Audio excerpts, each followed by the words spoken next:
Trailblazers with Garry, a serious but global health matters podcast. I'm your host, Garry Aslanyan. In this series, I sit down with trailblazers in global health for short face-to-face conversations, which you can listen to in audio or watch the video. It's a chance to get to know the person behind the work, hear their stories, and gain their perspectives on current global health landscape.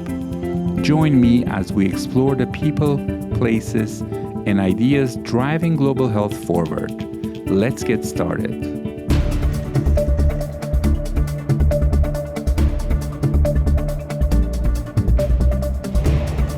For this episode, I found the opportunity to meet with my longtime colleague, Adalsteinn Brown, or Steini, as he is better known, for a conversation. Steini is the Dean of the Dalla School of Public Health at the University of Toronto. His previous experience includes senior leadership roles in policy and strategy with the Government of Ontario, one of the provinces in Canada, in private sector roles, and as well as global work on healthcare performance measurement. In our time together, Steini shared on what it means to lead and learn in today's public health landscape, from a personal reflections on the values that shaped his path to insights on what it will take to build transformative health systems and training the next generation of public health leaders. This episode captures the essence of the kind of leadership needed for a healthier and more equitable future.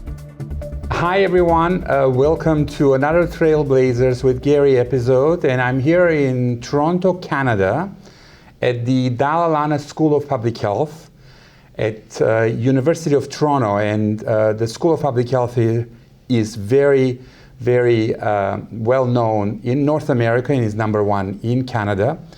I have a fortunate situation here. I was able to find time with the Dean of the school, Dr. Steini Brown, Adalsteinn Brown, and we'll be chatting about public health and public health education. Great. So welcome to Global Health Matters, Steini. Thank you. Coming here, I just realized that I think you and I have known each other about 25 years. It's pretty much 25 years. Can you imagine? So Yep. That's interesting. Yeah, you've kept your hair, I haven't. So. I did, yes. I don't know, I did nothing special about it. Maybe we can get started by maybe you telling me if there was a person or somebody who really had an effect on you, how you look at public health, how you look at the health systems, and how that really shaped your career in public health. Sure. So to be honest, the person who probably helped me think most about public health and about health systems was my father. Uh-huh. He was a physician, full-bore practicing academic physician, would see thousands of patients a year. He'd spend Sunday mornings just driving around talking to patients who couldn't get into the hospital or who couldn't get to see him. It was just a way of making sure they stayed connected and that he worked through. And it wasn't anything you could bill for. It wasn't part of the practice model. It was just a house call and part of being a good doctor at that time. And what struck me, I think, most profoundly, and it affects how I really always try to approach public health and health systems, is that the people who are in these systems, they generally really want to be here. They're people who could do any number of different jobs. You generally want to approach them talking about how it's better for their patients, or it's better for the populations they serve, or it's better for the communities that they want to help. And at that point, it's always a very easy discussion, because they're interested in the same thing. If you approach them and you want to talk about a fee code list and how much you should be paid for this surgery, or you approach it, you want to talk about budget first. That's never the right way to approach it. But if you approach it from how do you get people healthy and keep them healthy, how do you help people have agency and opportunities in their life, how do you help people fulfill that kind of, really kind of the intrinsic rewards that they want out of their job, then it's a really often both, I think, productive way of approaching folks, but it kind of keeps hope and vision and excitement and passion going. Great, so that's interesting. So you had a number of leadership roles, both in the government and now, of course, here as the Dean of School of Public Health. What kind of leadership values you kept and you made sure that are instilled in your day job? Sure. What were they, or what are they? Sure. So I think the values you have as a leader are the same values you should have as a person. Mm-hmm. And at the end of the day, that really shouldn't vary that much across people. But I will say that at least the way that I approach leadership, it changes on the context and type of problem I've got, the type of people I'm working with, where they're coming from. That changes all the time. And I'll tell you a story that I often share with people I'm working with, sort of give a sense of how I think it has to change. So a number of years ago, I was up for what would have been a career-changing role. It was the vice president of a very large organization. And it came down to the final set of interviews. There were some board members in the interview. There was the CEO in the interview. And one of the questions that I got asked was, what's your leadership style? Mm-hmm. And I gave what I thought was a great answer. I thought it was thoughtful, eloquent, the sort of tough but fair sort of stuff. Uh-huh. I just thought I knocked the question out of the park. Uh-huh. And when my mom was still alive, we'd talk about these things after. Okay. And so she said, tell me about the interview. And I went through it. She said, what'd you say? And well, this. And we came to this question about what my leadership style is. And she said, okay, well, what'd you say? Uh-huh. And so it was soon enough after, I thought I pretty much paraphrased it. I was really proud of my response again. She said, that's the stupidest answer. Uh-huh. There's only one word for that, and it depends. If you're going into a hostile situation or you're going to a place with people you haven't met before and you haven't established that relationship, you got to have one style, right? You've got to be direct. You've got to be thoughtful. You've got to be engaged. If you're going to another situation that's in the middle of a crisis, you've got to be really good about communicating clearly and making sure that people understand the why right off the bat. If you're going to another situation with people you've worked with for a long time, you can kind of sit back and you know what the dynamic's going to be, but the style changes all the time. Okay. Values, they shouldn't change. You should never be kind of compromising on, what you think is fair, what you think is equitable. You should never be compromising on what's, honest or what's, straightforward. Mm-hmm. Those should be constant, regardless of the role and regardless of who you are, right? Right. But adapting to the situation. Exactly. You will have to do that all the time. Yeah, that's a good message. Yeah. And I guess that's the other thing, right? If you're adapting, that means that you're probably listening to start. That is maybe one consistent thing for me. Okay. Anytime I'm in a situation, I'm trying to listen before I talk. And the longer I listen and the more advice I get, the better I do. Okay.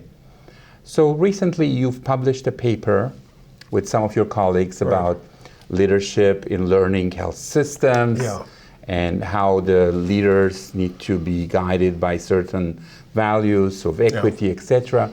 What is this concept and where did that come from, if you can shed some more light on that? Sure. So the concept really comes from Nikia Foon, who was a postdoctoral fellow of mine at the time. And she started doing some work really looking at equity and performance measurement, because everyone says they're measuring equity, and when you kind of dig into it, it's not really looking at equity in the way that we'd sort of fully understand it. And there's lots of people who've written about what this would look like. Arlene Bierman's written some really thoughtful stuff. Other folks have written really thoughtful stuff about what it would mean to measure equity. But when she started to dig into this, it started her thinking, because she works in a group that spends a lot of time focusing on learning health systems. She got thinking about why aren't learning health systems really kind of using data and studying and moving equity forward as fast or as well as they could. And so when we talk about equity as sort of a leadership competency or trait, we're really talking about an understanding of equity in its fullness and how that relates to the types of decisions and tools that a manager has in front of them, right? Mm-hmm. Measurement, accountability, communication, strategy setting, and how it has to infuse into those and not be an afterthought. Okay. And so it's, I think it's great paper. I'd love to take more credit for it than I can. Okay. Nikia did a wonderful job with it. But it's really about understanding its fullness and then implementing its fullness and not giving lip service or treating it as an afterthought. Right, because a lot of the health systems around the world, and we cover a lot in the podcast, people working, they all want to have resilient learning health systems, and there's a big push for that because the resources are not going up. So they are really dealing with what they have. So these are very interesting reflections because they need to be led or organized by people and by systems that actually are learning and leading. Thanks for that. In your view, what one or two things need to change? In Canada we have public health and then we have health system. A lot of our listeners are working in systems where these two things are together. Right? So, but in your view, what are 2-3 things that need to change to really, for us to get over what we sometimes feel a bit of a slow in learning system introduction, or it's not as quick or obvious. So John Overtveit said this very interesting thing in a report he did for the Health Foundation. And I'll paraphrase and maybe I'll get a little bit wrong, but the essence of it was improvement saves money. So doing better is cheaper. But he says, where you make the effort to improve is not necessarily where you reap the savings. And when you make the effort to improve is not necessarily when you get the savings, right? And so the way that you create value in public health and healthcare can happen in a school, it can happen in a clinic, it can happen in a hospital. But the benefits don't happen usually right away, right? They could happen a year later, they could happen 2 years later, they could happen 10 years later. And they don't necessarily happen in the same place, right? If you have much better health literacy and people can take care of themselves, well, they'll be healthier later in life, right? And there'll be avoided costs later in life. And it won't be in the school where it was taught or the primary care clinic where it was sort of shared. It's somewhere else, right? It's often in the hospital that doesn't see the admission, or it's the long-term care home or the nursing home that doesn't see the resident, right? They live in the community rather than being institutionalized. So, that's, I think, one of the most important things that we miss all the time when we like to get into the minutiae of health policy, right? We'll put a little bit of money here, a little bit of money there. I think we need to lump money together, and we need to leave it to systems to manage that money well, these sort of bigger and bigger budgets, so that they can actually kind of start to invest where the payoff's going to be the biggest. And this is like a profound change, right? If you think about this, we separate everything according to sector here in Ontario. That gets in the way of that type of joined up action that will actually create a sustainable system. And we reconcile the books every year and take away any money that's extra. That gets in the way of actually that sort of long-term investment. And if you look at the good systems in the world, there's little bits and pieces that change, but it's almost always this idea of, I'm talking about systems, not episodes or types of care, but systems. They're investing, and they're investing with an eye to the future, and they're investing from a whole system perspective. So that'd be the biggest thing I think should change. I think there's also, a need to start to really change some of the competencies which we instill into our researchers and our leaders. So we talked about equity and understanding equity, that's true. But we're now in Canada trying to move towards these new competencies for some of our PhDs where they're actually able to work more closely in the system, work more closely with the system, understand what they need to do to see impact. And I think that's, on the flip side, the numeracy and the facility with evidence that's going to be required of managers as systems continue to evolve is going to be profound. And so you need to see that kind of deepening of skill sets on both sides. And I think that'll be a really long-term, I think, successful strategy. And if we're going to harness AI in a way that produces value, that sort of kind of understanding on both sides, how is this going to get used? How can it be used better? Who will use it? And then with the system, how do I query these numbers? How do I ask the right questions of these numbers? How do I understand what they're telling me? Those are going to be critical skills that we need to kind of deepen.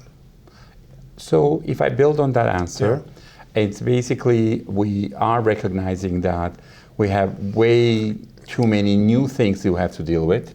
AI, globally geopolitics, disinformation, misinformation, a lot of other things that are coming, climate change. So the public health education or public health training needs to really change. I had a guest on Dialogues, Chikwe, who now is going to be the Assistant Director General for Emergencies at WHO, and he said all the easy problems been resolved by our previous generation. Yeah. Now we have to resolve all of these new things. Although I'm sure every generation thinks that they are facing the challenge of the generation. So how would you change public health education? And this is something to also, it's very relevant globally. What would be things that you would change, how we train public health leaders of tomorrow? So I think everyone is going to have to be highly numerate. Whether you're a qualitative researcher or you are someone who takes a very critical perspective and builds off that rich theoretical background, everyone's going to need to be numerate. There's no way around it. And that's just going to be a core competency regardless of what you focus on. I think we're going to have to teach as well the skills of how you work in teams, you build networks, you manage projects, you deliver, because public health is an applied science, right? Of course. And it only sort of matters when it can kind of get to that level of application. And so I think that sort of, understanding those skills is going to be critical. And again, I think it's going to be critical whether you are, we've got some superb critical qualitative researchers here. But you'll watch some of them, they can write now in a way that they write a bestseller about a critical health issue. They can take these sort of incredibly sort of cutting edge, bleeding edge sort of concepts that you'd say, oh, well, that's purely theoretical. And they can talk about why it's going to change or help build a healthier system. Like the best of them have these sorts of skills. And so I think that's going to be critical. I do think communication is a skill that we as a discipline, we have great challenges with, and not just during the pandemic, for a number of years now. And the ability to communicate honestly, directly, clearly, and simply is critical. And it's not just to a public or a lay audience. Right. The decision makers in governments and in corporations around the world, they're faced with an onslaught of decisions. And information. Yeah, and information, and they need help kind of making sense of it. So I do believe that communication is going to be a critical skill. And then I think finally it is always critical that we're kind of reflective, that we understand history, that we understand kind of what we can learn, how we can kind of manage the world going forward. And organizations have to deal with this. They think about foresight, they think about history, they think about simulations. These are all types of things that we kind of need to see more of in public health education. Okay, great. Thanks for those. I'm sure this is a lot of our listeners really are interested in this, and so thanks for those reflections. Are you really thinking that the leaders of tomorrow are ready to take on these challenges we have? Sure. So, part of getting older is talking about how things were different when you were younger. Right. So, there's always that sort of bias there. Look, I think when I talk to some of our students, whether they be undergraduates or graduate students, what you see is a remarkable wealth and depth of kind of passion for helping people get healthy. I've only seen that intensify over time. I haven't seen that diminish. I'll see some of my students just navigating new tools and techniques that I'm probably too old to even learn. Right. And they navigate them really easily. I'm working with a student this summer, and I kind of threw it with sort of a half general question to him. And within 2 weeks, he's been able to use a whole bunch of sort of new ways of navigating databases, navigating the internet, to bring back some really interesting findings. Okay. And it's a depth and it's a maturity and it's a thoughtfulness that I'm really impressed to see in someone so young. So, yeah, are they ready? No. By definition, they're just emerging leaders. But you're optimistic. I think they'll get there. Okay. Well, great. Thanks for this, Steini, for a very insightful, quick interview and finding time for us. Great. So our listeners, again, I was speaking with Adalsteinn Brown, the Dean of the Dalla School of Public Health at the University of Toronto, here in Toronto, Canada. Thanks, Gary. Thank you for joining me for this episode of Trailblazers with Gary, brought to you by the Global Health Matters podcast. The audio and video versions of this episode are available wherever you get your podcasts. be sure to visit the Global Health Matters webpage for more information about my guest and this series.